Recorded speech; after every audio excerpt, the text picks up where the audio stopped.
I'm Mark Hunter, the Sales Hunter. I want you to pay attention if you're a sales leader, sales manager, anything to do with a sales team, because I'm going to walk through 10 issues that sales teams many times struggle with, and each one is correctable. And as I go through the 10, I want you to identify the one or two that probably hit home to your team and say, okay, what am I going to do to correct them? What am I going to do to upscale them? Okay. Number one, your team not having a unified sales process.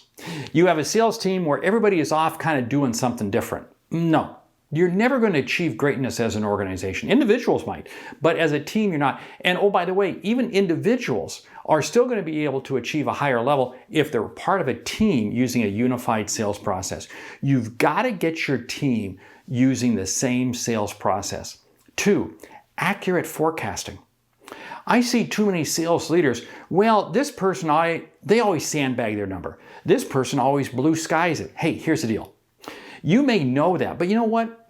Deal is bring them all in. You got to bring them in towards accurate forecasting, because you're not always going to have time as a leader to sit there and massage all the numbers. And what happens if management above you wants to look at individual numbers? You're not going to be there for them. What you would want to do is you want to get accurate forecasting to where everybody's looking at everything in a similar manner. Number 3, time management. You've got to be brutal with your people in helping them understand time management. Because if you don't, the day's going to control you. You have to control the day, and you got to show. So this means you have to model time management, and you got to show your people. In other words, making sure that they're allocating the proper amount of time for the right tasks. Many times it's prospecting that gets overlooked. Why? Because you're caught up doing everything else. No. Help them understand time management. 4, lack of follow-through. Now, lack of follow-through begins with you. You have to inspect what you expect. If you think your salespeople, or if you ask your salespeople to do something, you got to make sure that you follow up with them to do that. Now, here's what's very interesting. As you become disciplined in your follow-up with what you task your people with, they too will become disciplined in the follow-up that they do with their customers, both existing and new, prospecting especially. Follow-through is absolutely critical. More business is lost, more productivity is lost because of a lack of follow-through. Number 5, lead generation. It's very easy to sit there and say it's marketing's job and say marketing's got to do this, or blame marketing for lack of lead generation. Hey, own it, own it. You are the sales leader. You've got to own lead generation. Everybody has a key place in developing leads. Number 6, a low closing ratio. I hear this from sales managers all the time, and they say, you know, we just suffer from a low closing ratio. I gotta get some training to help them close better. I'm gonna say, stop. The vast majority of time, it's not your closing that's the problem. It's your opening. It's your prospecting. You see, you got to go upstream. Are you even prospecting the right people? Are you validating their needs? Are you really understanding what it is that they're looking for, so that by the time you get to the close, it becomes very, very routine, and it happens. Number 7, blaming price for every lost sale. This is a cancer. This is a disease that will eat away at your organization if you allow it to. You can't have this, and you can't allow your people. Salespeople will always say it's price as to why a sale doesn't close. They will never say it's their own sales process. If you're hearing price from your salespeople, I want you to dig in and really help them understand and help them work on their sales process, because not enough value is being created with the customer, or you're not prospecting, you're not selling to the right people. There's something in there that's not happening. Number 8, CRM not being used.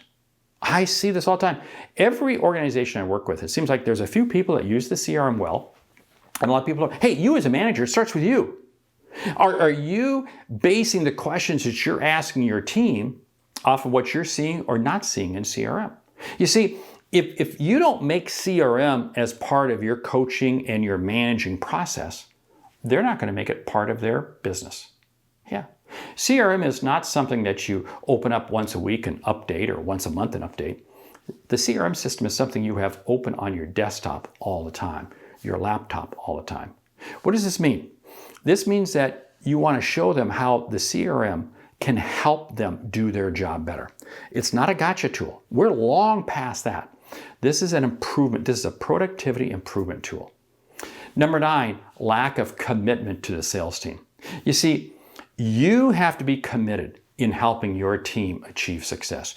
You have to be committed to developing your team. Your company has to be devoted.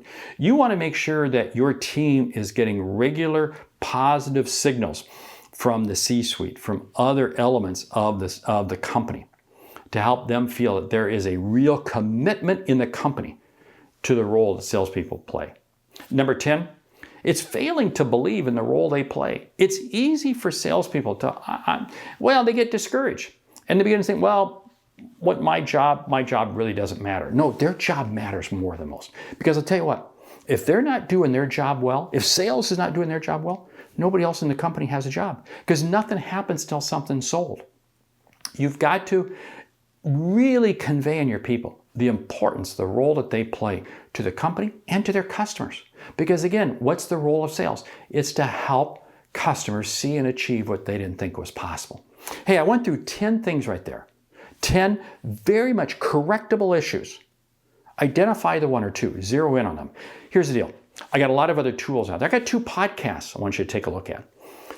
The Sales Center podcast and Sales Logic. The Sales Center podcast is a podcast that I do, and I have guests on there, and I have short messages, kind of like what we're doing here.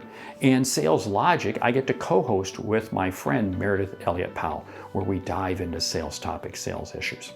Hey, what is this all about?